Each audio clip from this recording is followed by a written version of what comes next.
Hai guys, selamat berjumpa kembali dengan channel novel populer viral kesayangan Anda ini.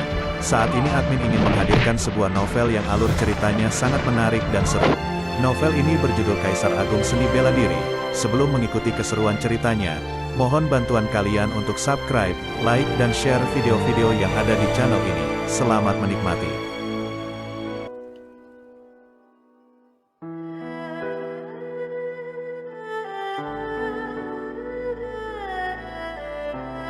Kaisar Agung Seni Bela Diri, Bab 131, memasuki alam rahasia iblis lagi, mata air rohin, buah terik harimau, rumput jiwa spiritual.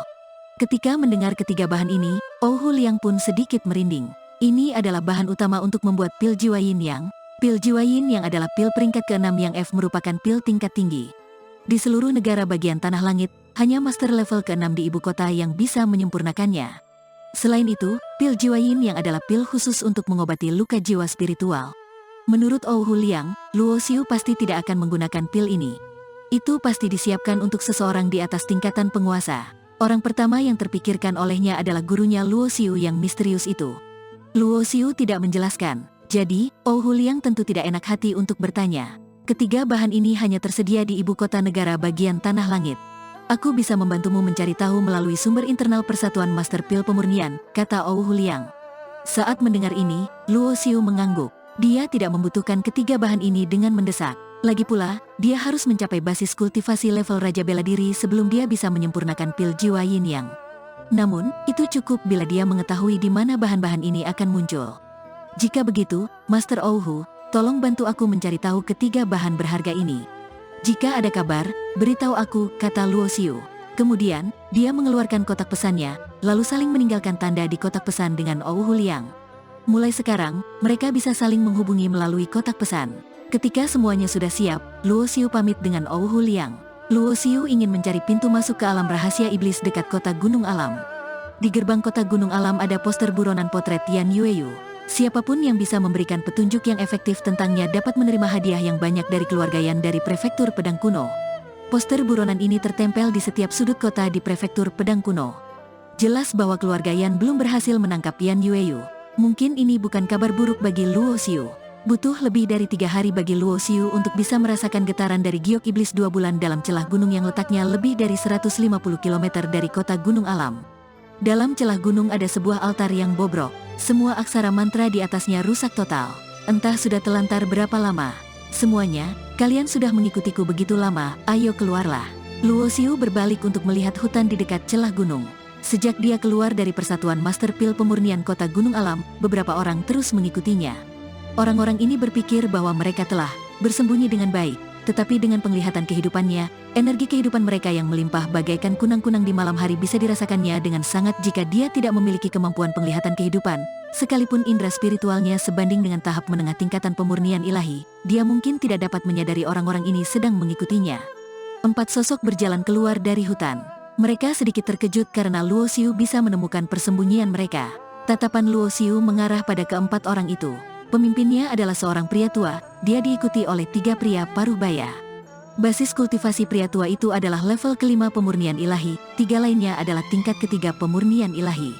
Hehe, nak, kamu benar-benar hebat dapat menemukan kami. Itu benar-benar mengejutkanku. Pria tua itu perlahan berjalan menghampiri Luo Xiu sambil tersenyum. Kalian mengikutiku dari kota Gunung Alam.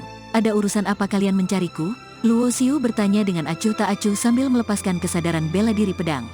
Saat merasakan aura yang sangat tajam itu, pria tua dan 3 pria parubaya di belakangnya menjadi pucat pada saat bersamaan. Kesadaran seni bela diri, hanya beberapa orang tingkat Raja Bela Diri yang bisa menguasai konsep seni bela diri. Sekarang, konsepsi seni bela diri ini malah bisa dikuasai oleh seorang pemuda yang baru berusia sekitar 15 tahun. Mata pria tua itu sedikit menyipit. Nak, kamu hebat bisa menjadi ahli pemurnian pil level ke-4 di usia muda. Siapa gurumu? Siapa namanya? Luo Xiu tidak terkejut saat pria tua itu mengungkapkan identitas dirinya sebagai ahli pemurnian pil level ke-4. Bagaimanapun, dia pernah muncul di Persatuan Master Pil Pemurnian dan juga berpartisipasi dalam ujian ahli pemurnian pil level ke-3. Selama ada yang berniat menyelidikinya, mereka bisa menebak bahwa ahli pemurnian pil level ke-4 yang telah berada di kota Gunung Alam selama 1 bulan adalah dia. Maaf, aku tidak ingin menjawab. Luo Xiu tampak acuh tak acuh. Pria tua itu tidak peduli dengan sikap acuh tak acuh Luo Xiu. Dia masih tersenyum dan berkata, "Aku mewakili keluarga Yan ingin mengundangmu untuk berkunjung ke tempat keluarga Yan. Aku tidak tertarik, jika tidak ada urusan yang lain, kalian sudah boleh pergi." Luo Xiu menolak secara langsung. Tidak ada yang berani menolak keluarga Yan di wilayah prefektur pedang kuno. "Nak, apa tidak mau mempertimbangkannya lagi?" Pria tua itu berhenti tersenyum, ekspresinya sedikit suram. Pada saat yang sama, 3 orang suci bela diri tingkatan pemurnian ilahi di belakangnya juga berjalan ke depan untuk mengepung Luo Xiu. Memangnya kenapa dengan keluarga Yan? Mungkin orang lain akan takut pada keluarga Yan, tetapi di mataku, keluarga Yan bukan apa-apa. Luo Xiu tertawa sambil menyangkalnya. "Lancang, dasar tidak tahu diri, sok hebat. Berani-beraninya kamu meremehkan keluarga Yan?" Seorang pria parubaya menjadi marah. Posisi keluarga Yan di prefektur pedang kuno tidak tergoyahkan. Itu adalah salah satu dari 10 keluarga terhebat di seluruh negara bagian tanah langit. Sebagai orang dari keluarga Yan, dia selalu dihormati kemanapun dia pergi. Sementara saat ini, seorang pemuda yang baru berusia sekitar 15 tahun ini malah berbicara dengan sombong dan menghina keluarga Yan. Luo Xiu benar-benar pantas mati. Dalam kemarahan, pria parubaya itu melangkah keluar. Vital sejati berkumpul ke telapak tangannya, lalu menyerang ke arah Luo Xiu. "Menyingkirlah." Saat melihat orang itu datang menyerang, niat membunuh Luo Xiu melonjak. Luo Xiu langsung melancarkan serangan tinjunya. Api maut kepelapan berkobar-kobar. Indra spiritual mengandung kesadaran bela diri pedang, berbentuk seperti pedang, menusuk lautan jiwa orang itu secara tak terlihat. Sebelum pria parubaya itu bisa mendekati Luo Xiu, dia pun merasa lautan jiwanya teramat sakit. Dia tidak tahan untuk menjerit. Pada saat yang sama, tinju Luo Xiu mengenai telapak tangannya dengan keras. Suara patah tulang terdengar, tubuh pria parubaya itu terbang. Telapak tangan kanannya meledak hingga menyemburkan darah. Benar-benar tubuh yang kuat, ayo serang dan taklukkan dia. Saat melihat satu pukulan Luo Xiu bisa membuat orang suci bela diri tingkatan pemurnian ilahi level ketiga terluka parah, ekspresi pria tua itu berubah. Lalu, dia segera memberi perintah. Dia percaya bahwa jika dia bisa menangkap ahli pemurnian pil level keempat muda ini kembali, para petinggi keluarga Yan memiliki segala macam cara untuk membuat Luo Xiu mengabdi pada keluarga Yan. Adapun masalah tentang Luo Xiu punya sokongan, bagi keluarga Yan, selama sokongannya bukan keluarga kekaisaran keluarga Fan, keluarga berkuasa lain tidak perlu dia takuti. Justru karena latar belakang keluarga Yan, pria tua ini berani membawa orang untuk mengancamnya. 2 pria parubaya lainnya segera menyerbu Luo Xiu. Yang satu memegang pedang dan yang lainnya memegang golok. Golok di tangan pria itu memancarkan cahaya vital sejati warna kuning. Tebasan golok itu berkekuatan besar. Udara yang tertebas sampai menghasilkan suara keras. Ekspresi Luo Xiu tidak berubah sedikit pun. Dia berdiri dengan diam. Tangannya meraih pedang perang di belakang punggungnya. Pedang api, pedang itu tiba-tiba menebas. Kemunculannya begitu cepat hingga bahkan sulit untuk terlihat meski menggunakan indera spiritual. Dimanapun pedang perang menyapu, energi di udara bergelombang. Terdengar suara dentang, golok di tangan pria itu langsung hancur oleh pedang perang level menengah peringkat bumi. Panjang cahaya yang terbentuk oleh api maut kegelapan lebih dari 10 kaki. Begitu meledak, tubuh pria itu hancur menjadi kabut darah.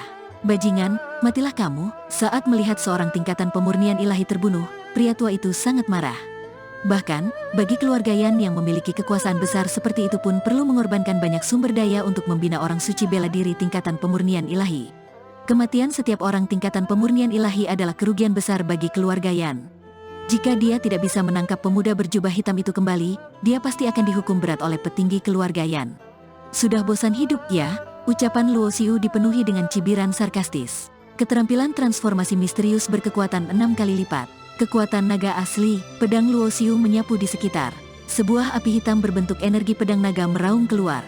Pria parubaya dengan pedang mencoba yang terbaik untuk melawan, tetapi dia tetap tertelan oleh api maut kegelapan. Kemudian, dia terbakar hingga menjadi abu dalam sekejap. Hanya basis kultivasi pria tua itu yang relatif tinggi. Dia menggunakan vital sejati untuk melindungi tubuhnya. Api yang menyala-nyala di tubuhnya menahan api hitam. Namun, suasana hati pria tua itu menjadi sangat murung. Dia menemukan bahwa api hitam yang dikondensasi dengan vital sejati oleh Luo Xiu sebenarnya lebih kuat daripada api yang dikondensasikan dengan vital sejati oleh dirinya sendiri. Keluarga Yan terkenal pandai berkultivasi teknik kultivasi elemen api, tetapi mereka belum pernah mendengar jurus api yang aneh seperti itu. Pria tua itu bisa dengan jelas merasakan bahwa sepertinya kekuatan kehidupan di tubuhnya terus dilahap oleh api hitam yang mengerikan ini. Namun, tubuhnya terjerat oleh api hitam berbentuk naga. Dia tidak bisa melarikan diri. "Nak, semuanya adalah kesalahpahaman, hanya kesalahpahaman." Pria tua itu tahu betul bahwa Luo Xiu mampu membunuhnya. Jadi, dia hanya bisa memilih untuk mengalah. Luo Xiu mencibir. Ini berbeda dari perkataanmu tadi. Pria tua itu langsung tersadar setelah mendengar ini. Dia berkata dengan senyuman pilu, akulah yang tidak tahu diri telah menyinggungmu. Pertimbangkanlah identitasku sebagai orang dari si keluarga Yan, ampunilah aku untuk sekali ini. Izinkan aku bertanya kepadamu, apakah kamu tahu di mana wanita buronan di prefektur pedang kuno sekarang? Luo Xiu bertanya dengan suara yang dalam. Jika bukan karena ingin menanyakan situasi Yan Yueyu darinya, Luo Xiu tidak sudi repot-repot berbicara omong kosong dengan pria tua ini. Nak, jangan bercanda. Jika aku tahu di mana penguasa bela diri Phoenix berada, aku pasti sudah melaporkannya ke petinggi keluarga sejak awal. Saat mengatakannya, pria tua itu berkedip beberapa kali. Mungkinkah kamu mengenal penguasa bela diri Phoenix? Tepat pada saat ini, Luo Xiu menyadari pria tua itu mengeluarkan jimat mantra teleportasi dari cincin penyimpanannya. Jelas, lelaki tua ini ingin diam-diam mengabarkan masalah ini ke petinggi keluarga Yan di saat Luo Xiu sedang lengah. Luo Xiu tersenyum dingin. Dia memelesat, lalu langsung muncul di depan pria tua itu. Pedang en perang pun ditebaskannya secara vertikal dan horizontal. Puff, sebuah kepala terbang, darah menyembur keluar seperti mata air. Api maut kegelapan yang berubah menjadi naga hitam membakar tubuh pria tua itu menjadi abu dalam sekejap. Hanya dalam sekejap, seorang kultivator level kelima pemurnian ilahi dan 3 kultivator level ketiga pemurnian ilahi lenyap hingga tak bersisa. Luo Xiu mengulurkan tangan untuk menangkap keempat cincin penyimpanan yang terjatuh. Kemudian, dia segera mengeluarkan giok iblis 2 bulan dari bajunya. 2 giok iblis adalah kunci untuk membuka alam rahasia iblis. 2 giok iblis mengandung kekuatan aneh yang tidak dapat dimasukkan dalam pusaka penyimpanan. Setelah menyalurkan vital sejati ke dalam giok iblis, 1 putaran bulan darah dan bulan perak perlahan naik. Lalu, sebuah formasi cahaya muncul di altar kuno yang rusak. Luo Xiu melangkah ke formasi cahaya dan mengulurkan tangannya untuk mengambil 2 giok iblis. Kemudian, sosoknya tiba-tiba menghilang.